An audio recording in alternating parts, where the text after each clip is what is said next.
di zaman sahabat Nabi terjadi ada seorang pemuda. Ketika Rasulullah sallallahu alaihi wasallam lagi duduk dengan Sayyidina Abu Bakar As-Siddiq radhiyallahu ta'ala, dengan Sayyidina Umar, Sayyidina Utsman, Sayyidina Ali radhiyallahu anhu ajma'in, dan para sahabat-sahabat senior.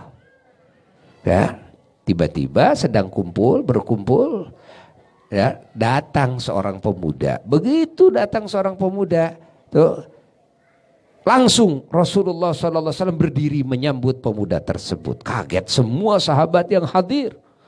Loh, ada orang yang tidak dikenal, pemuda yang memang tidak dikenal. Ini orang mana itu kan pemuda ini, sahabat-sahabat senior semuanya nggak mengenalnya. Ini siapa ini pemuda ini? Ini malaikat, apa ini bangsa jin, apa ini manusia? Soalnya nggak kenal. Namun anehnya Rasulullah Shallallahu Alaihi Wasallam berdiri menyambutnya. Lalu oleh Rasulullah SAW didudukan pemuda tersebut di samping beliau. Kaget, lebih kaget lagi kan? Sahabat-sahabat senior gak ada yang berani seperti itu. Ini Rasul yang menarik. Setelah selesai majelis tersebut, pemuda itu sudah pulang. Nah, sebagian sahabat bertanya kepada Rasulullah SAW bahwa siapa orang tersebut. Rasulullah mengatakan si Anu. Lalu sahabat bertanya tentang suatu hal yang menakjubkan, dan ini membuat semua sahabat iri dengan penghormatan Nabi yang begitu luar biasa, ya, kepada tamu yang datang. Yang ini tamu nggak dikenal, gitu kan? Mungkin ada alasan apa Rasul melakukan seperti itu. Lalu Rasul menjawab, apa jawaban Rasul SAW? Pemuda tersebut, ya, dia suka membaca salawat kepadaku. Tuh, yang salawatnya ini disebutkan oleh Nabi. Sebutkan oleh Nabi. Orang lain gak ada yang tahu. Nabi tahu bahwa dia sudah suka salawat kepadanya. Nabinya masih hidup. Orang tersebut, pemuda tersebut gak pernah bicara kepada siapapun bahwa dia wirid salawat tersebut. Ya, sehingga lafal salawatnya, segat salawatnya disebutkan oleh Nabi, hingga semua sahabat menerima langsung dari Nabi juga. Akhirnya semuanya membacakan salawat tersebut, dan salawat tersebut sampailah kepada kita. Allah. Di keistimewaan salawat. Ada cerita lagi, ya, cerita Walidi apa dulu. Ya, almarhum al-maghfurlah Mama Kiai Haji Ahmad Thaha rahmatullah alaih rahmatan wasi'ah. Dulu tahun 1948 waktu pergi haji,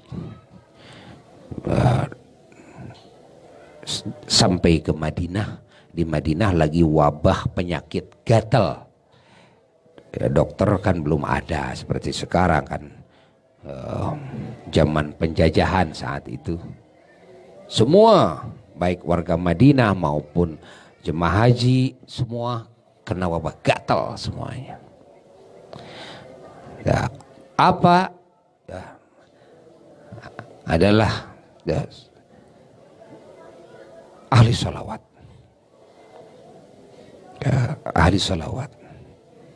Beliau mendapatkan ijazah salawat banyak, termasuk Dalailul Khairat dari guru-guru beliau yang Masya Allah wali-wali besar di masa itu. Diantaranya kakeknya Mama Eyang Muhammad Hasan Mustawi Bojong radhiyallahu ta'ala anhu, ayah beliau, bukan kakeknya, ayah beliau yaitu kayak Muhammad Hasan Mustawi Bojong. Lalu guru beliau Eyang Raden Muhammad Kurdi Cibabat radhiyallahu ta'ala anhu, dan guru beliau Eyang Muhammad Zarkashi Cibaduyut Syaykhus Syuyuh radhiyallahu ta'ala anhu, dan guru beliau Eyang Ahmad Zakaria Rende, Mama Eyang Rende yang masyhur karomahnya. Ini yang mengijazahkan salawat kepada beliau termasuk Dalailul Khairat, dan ijazah Dalailul Khairat sangat dekat sekali kepada Al-Imam Jazulinya yang menyusun kitab Dalail, sangat dekat sekali. Itu. Nah, beliau wirid salawat. Nggak kuat menahan gatal. Itu terjadi malam Jumat. Apalagi punya wudhu, salawat. Menangis beliau, saking nggak kuat menahan gatal. Ini kulit sudah rusak. Akhirnya begitu beliau lagi salawat, lagi nangis, ngantuk, bermimpi. Lagi duduk nih, bermimpilah. Di Madinah nih. Beliau cerita kepada Buya. Bermimpi. Mimpi ada satu orang yang datang. Ngomongnya bahasa Sunda. Ngomongnya bahasa Sunda. Katanya. Ya. Itu yang datang. Toha katanya. Anjeun ayana keneh disaur ku Rasulullah sallallahu alaihi wasallam. Yuk ku kami diantar. Gitu. Langsung segera, ini dalam mimpi nih. Segera berangkat ditemani oleh utusan Rasulullah itu. Dan Rasulullah meminta kepada Walidi untuk datang. Katanya dipanggil oleh Rasulullah SAW. Masuklah ke Masjid Nabawi. Penuh Masjid Nabawi dengan warna-warni itu kan, jenis dan bangsa, wajah-wajah manusia yang hadir penuh.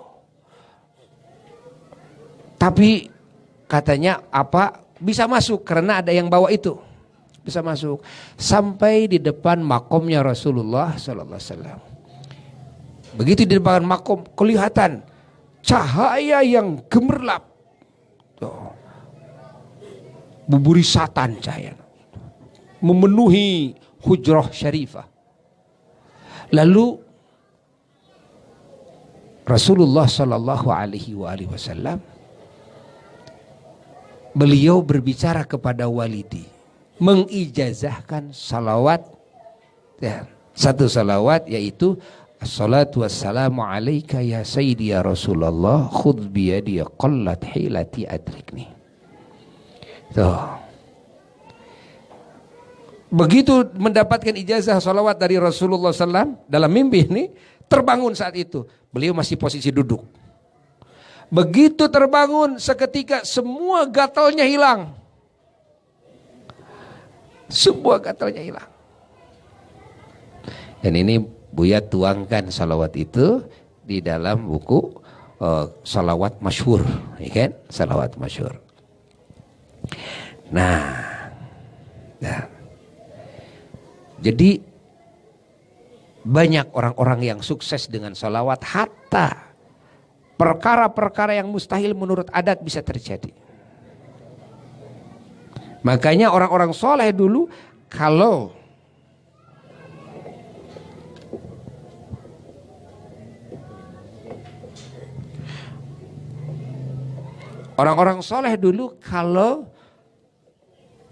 menemukan permasalahan dalam hidup yang sulit, solusinya cepat kembali kepada salawat.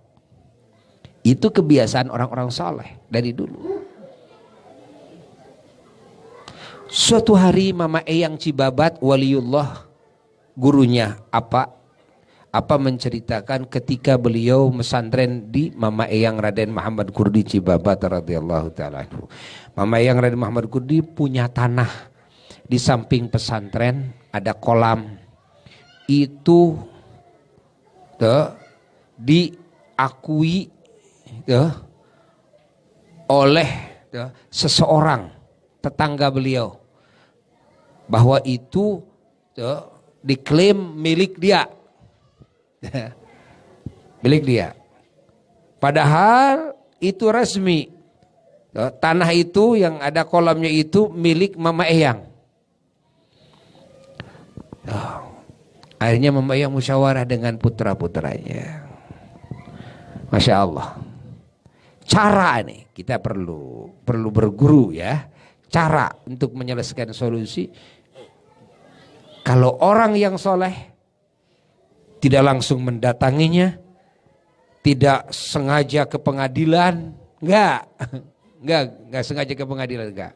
Tapi beliau mengajak putra-putranya untuk membaca sholawat kepada baginda Nabi besar Muhammad SAW.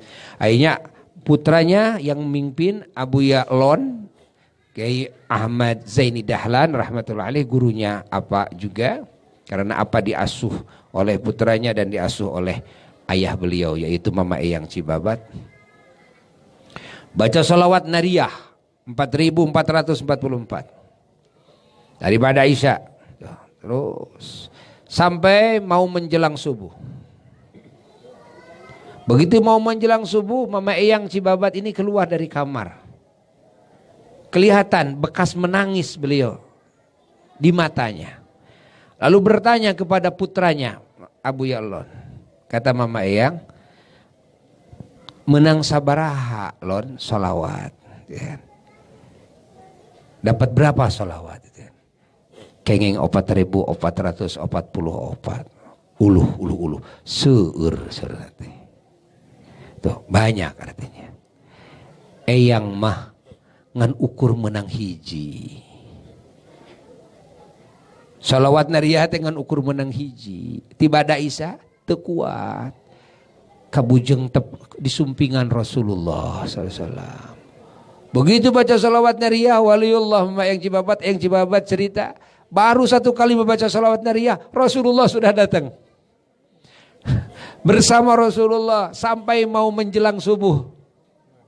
Allah. Dan keputusannya apa? Keputusannya kata Rasulullah SAW sudah biarkan diakui sama dia.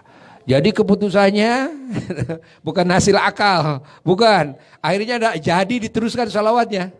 Kenapa? Karena Rasulullah sudah memerintahkan kepada Mama Eyang Cibabat supaya dibiarkan saja diambil oleh orang itu.